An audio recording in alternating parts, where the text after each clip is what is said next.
All right, let's step right into this. We're unpacking a philosophy today that is, well, it's profoundly dark, but also incredibly liberating. To really get it, though, we can't just look at it from the outside. You gotta step into the shoes of the watchman. Picture me standing totally alone on this jagged, freezing mountain peak. They call it the sublime prison. The air is so desperately thin, the wind is just utterly bitter, and the cold literally sinks right into your bones. And looking down from this isolated drop, this really terrifying realization hits you. You see, when you're standing on the edge of the void, you suddenly realize that all of our human striving, the pursuit of hope, our desperate search for some kind of grand cosmic meaning, our careers, our egos, all of it is just a collection of little torches. We hold them up, hands shaking, trying to push back the night. But let's be honest, those torches, they're just illusions, temporary little comforts. The overwhelming, indifferent darkness surrounding us, that is the only honest reality. So as I make my way down from that peak, descending right into the suffocating chill of the void, a pretty harsh truth becomes crystal clear. Fighting this dark current, insisting that the universe somehow has this grand, warm, comforting plan for us, it's just willful ignorance. It really is. It's an exhausting refusal to accept things as they actually are. Because the void isn't evil. It's just the absolute truth of existence. Which brings us to shattering that false order. Now, to actually face this void, you have to enter what's called the seventh solitude. Think of it as a state of extreme psychological isolation and clarity. You simply can't bring your old security blankets with you. First, I have to physically and mentally descend from that sublime prison. Next, I shattered the mirror of truth, completely destroying this idea that there's some universal objective morality staring back at us. And finally, I burned down the temple of perpetual light. This right here is the ultimate rejection of a fake cosmic order. We're not using a torch to see in the dark anymore. We are using it to burn down the very structures that lied to us about the light in the first place. And wow, as that temple falls, there is this manic, almost wildly liberating energy that just takes over.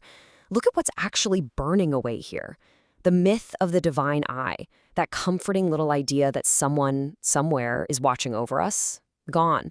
The false comfort of a cosmic order, the idea that everything happens for a reason, turns straight to ash. The temple walls are literally weeping dust as all those old constellations just freeze away in the bitter mountain air. When you destroy the illusion of order, the ashes of illusion are basically all you have left. So, what happens next? We find the laughter in the dark.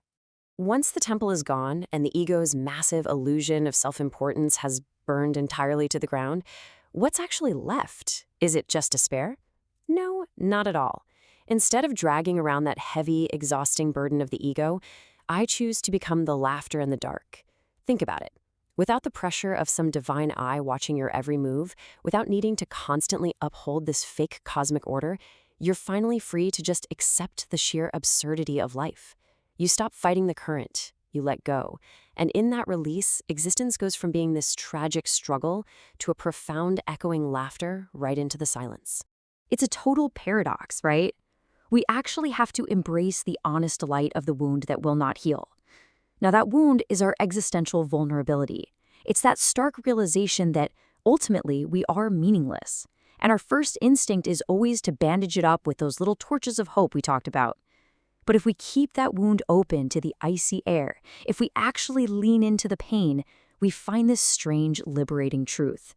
We find freedom in simply being nothing. The sheer honesty of the void becomes its own kind of light. This transforms us into the sovereign of the frost. By the time I hit the base of the mountain, stepping out of the ashes and fully into that freezing expanse, the ultimate transformation happens. I become the sovereign of the frost. This is someone who braves the icy void to forge a totally autonomous path. You exist as a self-willed dark fire, a fire that literally needs no external sky to feed it. Imagine being completely free from the need for outside meaning. You don't need the universe to give you a purpose or a reassuring pat on the back. You generate your own fierce, independent heat right in the middle of absolute zero. Which brings us to the ultimate choice: comfort versus the void. Now, philosophy is pretty useless if we can't apply it to our real lives, right? So let's look at the options. Over here, we have the comfort of the village. It's fueled by holy smoke, that borrowed warmth of the crowd, the shared illusions of our egos, those safe, predictable little stories we tell ourselves so we don't have to face reality. Sure, it's warm, but it's a lie. On the flip side, we have the icy void, the honest darkness, the terrifying but completely liberating truth of becoming nothing. It is absolutely freezing, yes, but it is entirely autonomous. So this leaves us with a staggering challenge. When the temple walls weep dust and those old consolations freeze away in your own life, what are you going to do? Are you going to retreat back to that borrowed warmth, hiding behind the holy smoke in the safety of the village? Or are you going to shatter the mirror, brave the honest darkness of the void, and forge your own path as a self-willed fire? The darkness is waiting. The choice is entirely yours.